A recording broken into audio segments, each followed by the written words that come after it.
محترم حضرات، بزرگوں اور دوستوں، رمضان المبارک بہت جلد ختم ہونے والا ہے۔ اس مبارک مہینے کا یہ آخری جمعہ ہے۔ اس جمعے میں ہم اس بات پر گفتگو کریں گے کہ رمضان کے اثرات، رمضان کے حاصل ہونے والے فوائد ہمارے اوپر کیسے ہونے چاہیے اور ہمیں کیا حاصل کرنا چاہیے، رمضان کے بعد ہماری زندگی میں کیا چینجز آنے چاہیے۔ اس موضوع کے ساتھ ساتھ صدقۃ الفطر اور عید کا بھی جو مقصد ہے، پیغام ہے، اس کو بھی آپ کے سامنے پیش کیا جائے گا۔ رمضان المبارک اللہ کے انعام کے طور پر ہم کو نیکیاں کمانے کا ایک موقع عنایت ہوا تھا۔ اللہ نے ہمیں زیادہ سے زیادہ نیکیاں حاصل کرنے، ثواب حاصل کرنے، عبادتوں میں ترقی کرنے کے لیے یہ مہینہ عطا فرمایا تھا۔ ہم نے اس میں روزے رکھے، رات میں قیام کیا، تراویح پڑھی۔ اللہ رب العزت ہماری عبادتوں کو قبول فرمائے اور جو کمی اور کوتاہی رہ گئی ہے اس کو معاف فرمائے اور اپنی شان عالی کے مطابق اجر عظیم عطا فرمائے۔ بزرگوں، رمضان المبارک نے ہم کو جو دیا ہے اس کو سمجھنا اور اس کی حفاظت کرنا ہماری ذمہ داری ہے۔ رمضان المبارک سے ہم نے جو کچھ کمایا ہے اس کمائی کو بچانا یہ ہماری عقل مندی ہے، سمجھداری ہے۔ جیسے ایک اچھا تاجر بزنس کرنے کے بعد جب اچھا بینیفٹ، پروفٹ کما کر لاتا ہے تو اس کو ضائع نہیں کرتا، ویسٹ نہیں ہونے دیتا، اس کی بڑی قدر کرتا ہے، کیونکہ اس نے بڑی محنت سے وہ کمایا ہوتا ہے۔ جو پروفٹ اس کو ملا ہے بزنس میں سیزن کے ٹائم پر، وہ اس کا بڑا خیال رکھتا ہے اور اس کو صحیح طور پر استعمال کرتا ہے، ڈرتا ہے کہیں ضائع نہ ہو جائے، ویسٹ نہ ہو جائے۔ ایسے ہی معاملہ ایمان والے کا ہوتا ہے۔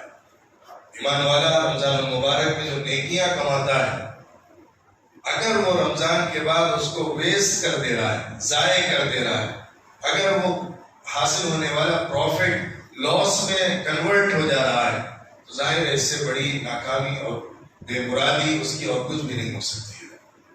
نامرادی اور کچھ نہیں ہو سکتی ہے، بدبختی اور کچھ نہیں ہو سکتی ہے۔ لہذا اس کمائی کو بچا کر رکھنا کیسے ممکن ہوگا، یا یہ کمائی کیسے ویسٹ ہو جاتی ہے اور ضائع ہو جاتی ہے، اس کو ہم سمجھنے کی کوشش کریں گے۔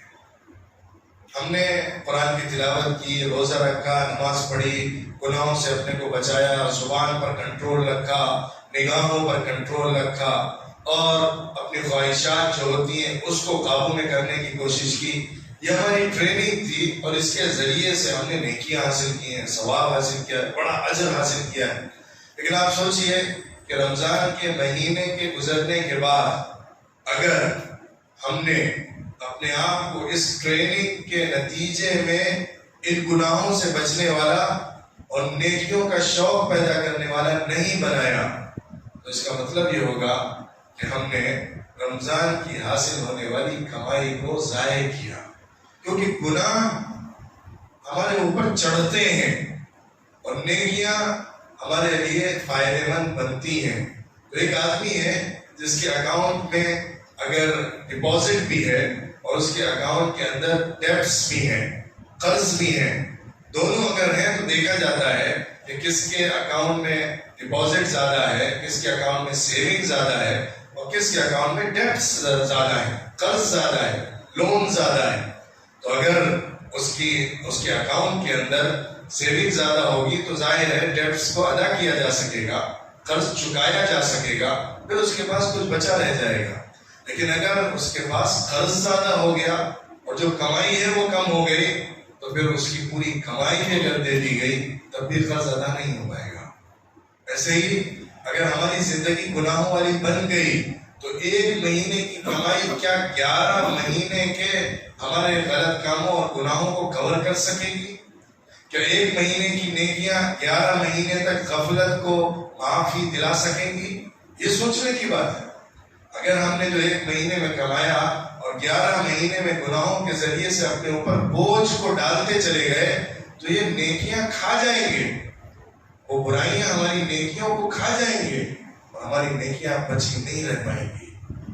تو فکر ہونا کہ رمضان کے بعد رمضان کے سائے میں پورا سال گزرے، رمضان میں جو ماحول ہم کو ملا تھا اس ماحول کا اثر رمضان کے بعد ہماری زندگی میں رہے، یہ اصل رمضان کا پیغام اور یہ وہ فائدہ جو ہم رمضان المبارک سے حاصل کرتے ہیں۔ لہٰذا کچھ امپورٹنٹ کام ہیں جو ہمیں کرنے چاہیے، اس کی فکر پیدا کرنا۔ ابھی رمضان میں ہمارے اندر جو عبادت کا شوق ہے، ہم بڑھ چڑھ کر عبادت کر رہے ہیں، ہم روزانہ جو عبادت کرتے ہیں اس سے زیادہ کرتے ہیں، تلاوت بھی کرتے ہیں، نمازیں بھی زیادہ پڑھ رہے ہیں، صدقات بھی کر رہے ہیں، دوسرے کو کھانا بھی کھلا رہے ہیں، اور بھی جو نیکی کے کام ہیں ہمارے ذہن کے اعتبار سے اور ہمارے علم کے اعتبار سے ہم اس کو کر رہے ہیں، پڑوسیوں کے ساتھ، رشتے داروں کے ساتھ، دوستوں کے ساتھ خیر خواہی کرنا، وہ سارے کام ہم کر رہے ہیں۔ اگر رمضان کے بعد ہم اس کو کنٹینیو کرنے میں کامیاب ہو گئے، ٹھیک ہے اتنی اسپیڈ کے ساتھ نہ صحیح، لیکن پھر بھی اگر اس کا 50% ہم کرتے رہے تو اس کا مطلب ہم اپنے اکاؤنٹ کے اندر سیونگ کو بڑھاتے جا رہے ہیں، ہمارا جو اکاؤنٹ ہے وہ بہت مضبوط رہے گا اور ہمارے پاس جو کمائی ہے وہ بڑھتی چلی جائے گی اور ہمارے اوپر جو بوجھ ہے وہ کم سے کم تر ہوتا چلا جائے گا۔ یہی سب کچھ قیامت کے دن حشر کے میدان میں میزان کے ذریعے سے تولا جائے گا۔ پوری زندگی کی کمائی، پوری زندگی کے گناہ، ان سب کو تولا جائے گا۔ فَمَن يَعْمَلْ مِثْقَالَ ذَرَّةٍ خَيْرًا يَرَهُ وَمَن يَعْمَلْ مِثْقَالَ ذَرَّةٍ شَرًّا يَرَهُ، جس نے ایک رائی کے دانے کے برابر ایک ذرہ بھر بھی نیکی کی ہوگی وہ اسے دیکھے گا، اپنے وزن کے اندر دیکھے گا اس کو تولتا ہوا، اور جس نے ایک ذرے کے برابر بھی برائی کی ہوگی وہ اس کو اپنی آنکھوں سے دیکھے گا، اس کو نظر آئے گا کہ اس نے کیا کیا تھا۔ لہذا ہمیں اپنے اکاؤنٹ میں زیادہ سے زیادہ منافع کو بڑھانا ہے، پروفٹ کو بڑھانا ہے، اپنی کمائی کے اندر جو ہمیں حاصل ہونے والا فائدہ ہوتا ہے اس میں اضافہ کرنا ہے۔ اس کے لیے ضروری ہے کہ رمضان کے بعد کے دن ہمارے اس طرح سے گزریں کہ اس میں ہم زیادہ سے زیادہ نیکی کمانے والے بنے رہیں۔ اب ہم رمضان میں مثال کے طور پر آپ دیکھیے، آپ رمضان المبارک میں روزانہ 1 جز پڑھتے تھے، کیا رمضان کے بعد روزانہ آپ جز نہیں پڑھ سکتے ہیں؟ 50% کر دیجیے اپنی عبادت، جو آپ کی رمضان میں عبادت تھی اس کا 50% رمضان کے بعد کریے۔ آپ رمضان میں 20 رکعت نفل پڑھتے تھے، کیا رمضان کے بعد آپ 8-10 رکعت نفل نہیں پڑھ سکتے؟ معمول بنانا۔ رمضان المبارک میں آپ روزانہ ایوریج نکالیں تو 100 روپے صدقہ کرتے تھے، کیا آپ رمضان کے بعد کے دنوں میں 50 روپے روزانہ صدقہ کر سکتے ہیں؟ 20 روپے صدقہ کر سکتے ہیں؟ 10 روپے صدقہ کر سکتے ہیں؟ تو ہم کیسے نیکیوں کو کمائیں، یہ فکر پیدا ہونا رمضان کا پیدا ہونا، اور رمضان کا اثر رمضان کے بعد یہی ہے کہ ہم نیکی کمانے والے بنے رہیں۔ ورنہ ہوتا کیا ہے کہ رمضان کے بعد جب شیطان چھپتا ہے، رمضان کے بعد جب ہمارے اوپر بندشیں ہوتی ہیں وہ سب ختم ہوتی ہیں، رمضان کے بعد جب ہم اپنے کو عبادتوں سے ریلیکس فیل کراتے ہیں اور عبادتیں کرنے کے بعد تھوڑا سا اپنے کو سکون اور آرام دینے کا سوچتے ہیں، اور رمضان کے بعد ہمارے اندر یہ احساس پیدا ہو جاتا ہے ٹھیک ہے اب گناہ کریں گے تو اتنا بڑا گناہ نہیں ہے جو رمضان میں ہوتا ہے اس لیے چلے گا۔ اس کے نتیجے میں ہم گناہ کی طرف بڑھتے چلے جاتے ہیں اور نیکیوں کی اہمیت کو اپنے اندر کم کرتے چلے جاتے ہیں، اس سے دور ہوتے ہیں اور دوسری طرف بڑھتے ہیں، یہ ہمارے لیے نقصان دہ بن جاتا ہے۔ دوسری طرف وہ شخص ہوتا ہے جو اس فکر میں رہتا ہے کہ رمضان المبارک سے جو کچھ میں نے حاصل کیا اس میں کمی نہ ہو جائے، یعنی اتنی قیمتی چیز کو کمایا ہے رمضان میں، ثواب حاصل کیا ہے، اجر حاصل کیا ہے، ایک ایک نیکی کو جوڑا ہے اور اپنے اکاؤنٹ میں محفوظ کیا ہے، رمضان کے بعد اس میں اضافہ ہی ہونا چاہیے، کمی نہیں ہونی چاہیے۔ ہماری زندگی ایک لمیٹڈ ہے، اس کے اندر گھنٹے سیکنڈ سب گنے ہوئے ہیں، کوئی بھی آدمی اپنی زندگی کے حد کو پار نہیں کر سکتا۔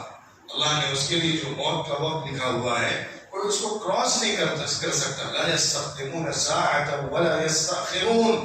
اللہ نے جو قوموں کے لیے، امتوں کے لیے اور انسانوں کے لیے وقت طے کیا ہوا ہے زندگی اور موت کا، کوئی بھی آدمی اس سے نہ آگے بڑھ سکتا ہے نہ ذرہ برابر پیچھے رہ سکتا ہے.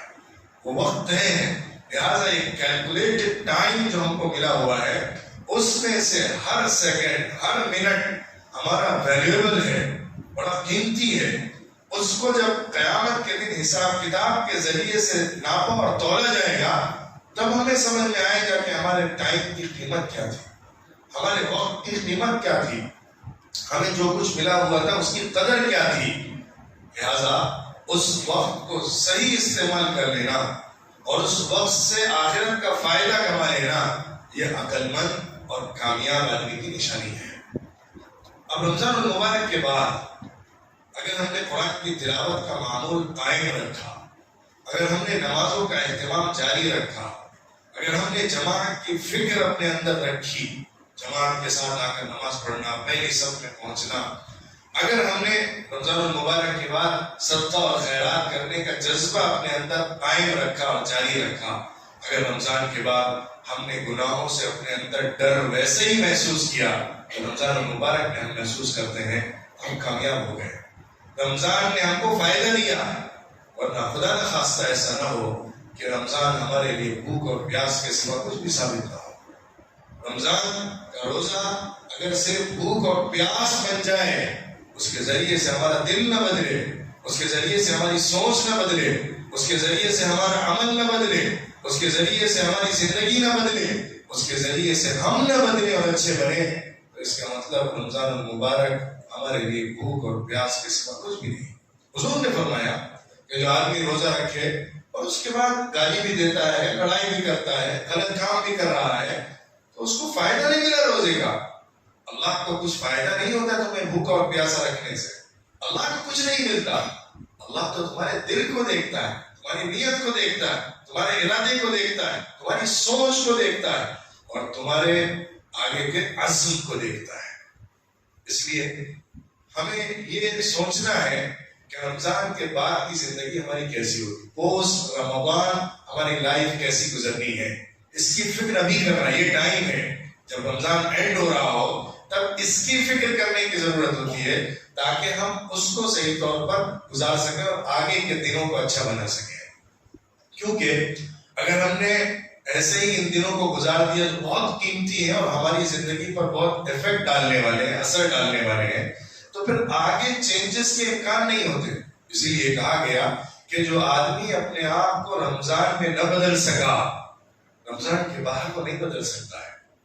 کیونکہ جب موقع مہیا ہو، حالات تیار ہوں، اسباب اس کے لیے دستیاب ہوں اور اس کے لیے تبدیلی کے تمام چانسز ہوں، پھر بھی وہ اپنے کو تبدیل نہ کرتا ہو، اپنی زندگی کو نہ بدلتا ہو، اپنے بیہیویئر کو نہ چینج کرتا ہو، اپنے کیریکٹر میں پازیٹیو چینجز نہ لاتا ہو، پھر مستقبل میں اس سے زیادہ امید نہیں کی جا سکتی ہے. پھر اس کو کم موقع ملے گا ایسا کہ وہ اسپریچول اپنے اندر امپاورمنٹ لا سکے، روحانی ترقیات اپنے اندر پیدا کر سکے.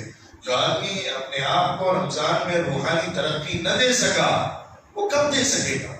جو آدمی اپنے آپ کو پاک صاف نہیں کر سکا وہ پھر باقی دنوں میں کیسے کر سکے گا؟ جس نے اپنے دل سے گناہوں کی چاہت کو نہیں نکالا اور دنیا کی حرص اور لالچ کو دل سے کھرچ کر نہیں پھینکا، پھر وہ باقی دنوں میں ایسا نہیں کر سکتا ہے. اگر ہم نے اب تک اپنے آپ کو چینج نہیں کیا اور رمضان ایسے ہی گزرتا چلا جا رہا ہے جیسا کہ ہم رمضان سے پہلے تھے، ہمارے اندر پازیٹیو چینجز نہیں آئے. ٹھیک ہے، ہم روٹین پورا کر رہے ہیں، روزہ رکھتے ہیں، سب رکھ رہے ہیں، ہم بھی رکھتے ہیں، تراویح پڑھنے سب جاتے ہیں، ہم بھی تراویح پڑھ کے آ رہے ہیں، ٹھیک ہے، کچھ ثواب اور نیکی کمانے کی نیت ہمارے اندر ہوتی ہے.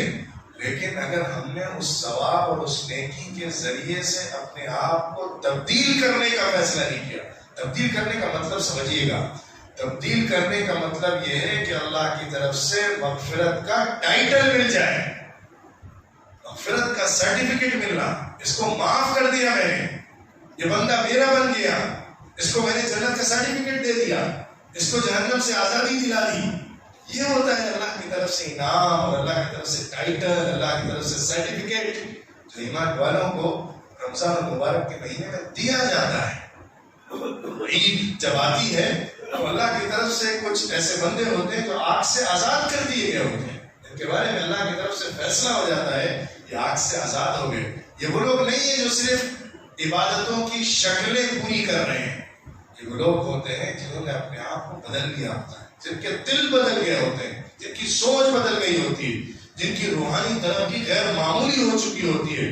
وہ آسمانوں پر اڑ رہے ہوتے ہیں اپنی روحانیت کے اندر. ان کے دل میں اللہ کا ذکر اور اللہ کی معرفت سما چکی ہوتی ہے. ایسے لوگ ہوتے ہیں کہ جن کو اللہ کی طرف سے انعام مغفرت کی شکل میں ملتا ہے. ہمیں اس انعام کو لینا ہے. عید کے آنے سے پہلے اللہ کی طرف سے یہ فیصلہ ہو جائے کہ یہ بندہ معاف کر دیا گیا ہے، اس کو جہنم سے آزادی دے دی گئی ہے. اس کی سب سے آسان شناخت، سمپل آئیڈینٹی کیسے معلوم ہوگا کہ اللہ کی طرف سے مغفرت کا فیصلہ ہوا؟ اس کی سب سے آسان مثال یہ ہے، علماء نے لکھا ہے اور بیان کیا ہے کہ اگر آدمی رمضان کے بعد نیکیاں کر رہا ہے، اس کو توفیق مل رہی ہے، اچھائیاں کرنے کا اس کو موقع مل رہا ہے اور گناہوں سے وہ بچ رہا ہے، تو اس کا مطلب رمضان اس کا قبول ہو گیا ہے. اس کا مطلب اللہ نے اس کو معاف کر دیا ہے، اس کا مطلب اس کو مغفرت مل گئی ہے. لیکن اگر عید آتا ہی اس کی زندگی پھر بدل گئی ہے، عید کے بعد پھر وہ اپنے پرانے گناہوں کے کاموں میں ملوث ہونے لگا ہے، تو اس کا مطلب رمضان سے اس کو فائدہ نہیں ملا. رمضان کا جو اصل نتیجہ اور رزلٹ تھا وہ اس کے حق میں نہیں آیا ہے.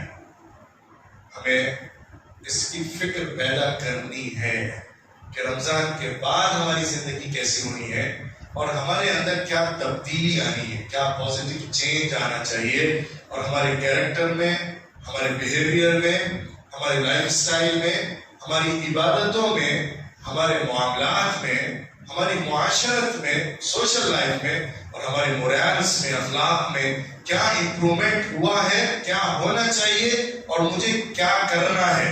اس کی سوچ پیدا کرتا. کوئی آدمی ہے وہ بہت جلدی غصہ ہو جاتا ہے، اس کو فکر کرنا ہے کیسے میں غصے کو کنٹرول کروں. کوئی آدمی ہے بہت زیادہ شہوت میں پڑا رہتا ہے اور جنسی چیزوں میں زیادہ ملوث رہتا ہے، اس کی طرف رجحان اس کا زیادہ رہتا ہے. اسے فکر کرنا ہے کیسے میں اس کو صحیح کروں گا. ایک آدمی ہے جس کو دنیا کی لالچ، مال کی محبت بہت زیادہ ہے، اسی کی فکر اور اسی میں ہر وقت اپنے ذہن، دل، دماغ کو لگائے رہتا ہے. اسے سوچنا ہے کیسے میں اس چنگل سے نکلوں گا. کوئی آدمی ہے جس کو منصب، کرسی، جاہ اور چودراہٹ اور اپنے کو بڑا بننا اور عزت کمانے کے لیے اپنا نام اونچا کرنا، شہرت حاصل کرنا، اسی فکر میں اپنے کو ہمیشہ کھپائے رہتا ہے. اسے سوچنا ہے کیسے وہ اس بیماری سے باہر نکلے گا. یہ بیماریاں ہیں، حسد کی بیماری، نفرت کی بیماری، بغض کی بیماری، خاندانی لڑائیوں کی بیماری. یہ بیماریاں ہیں، گناہ ہیں، ڈیزیز ہیں، یہ اسپریچول ڈیزیز ہیں. یہ اسلامی، یہ قرآن کے اعتبار سے اور احادیث کے اعتبار سے ان کو امراض کہا گیا ہے، بیماری کہا گیا ہے. ہمیں کیسے اپنے آپ کو ان بیماریوں سے نکالنا ہے، کیسے اپنا علاج کرنا ہے، یہ رمضان کے وہ اثرات ہیں جو ہماری زندگی پر پڑنے چاہیے. کیونکہ اللہ کی طرف سے مغفرت جو ملتی ہے وہ ہمارا جہاد ٹریننگ کے بعد ہوتی ہے. پوائنٹ سمجھنے کا ہے.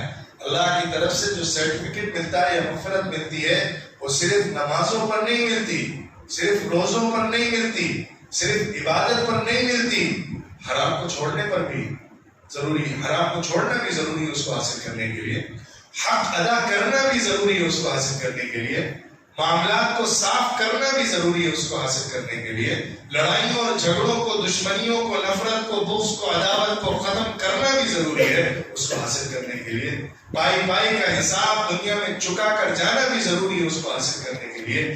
مالی معاملات ہوں، خاندانی معاملات ہوں، معاشرتی معاملات ہوں، اور اسی کے ساتھ ساتھ عبادت کی چیزیں ہوں، ان ساری چیزوں میں جب ہم اللہ کے دین کے مطابق چلتے ہیں تب جا کے مغفرت ملتی ہے. صرف نمازوں پر نہیں مل جایا کرتی، صرف روزوں پر نہیں مل جایا کرتی. اگر کوئی آدمی روزہ رکھتا ہے لیکن افطار حرام مال سے کرتا ہے تو اسے روزے سے کیا ملا؟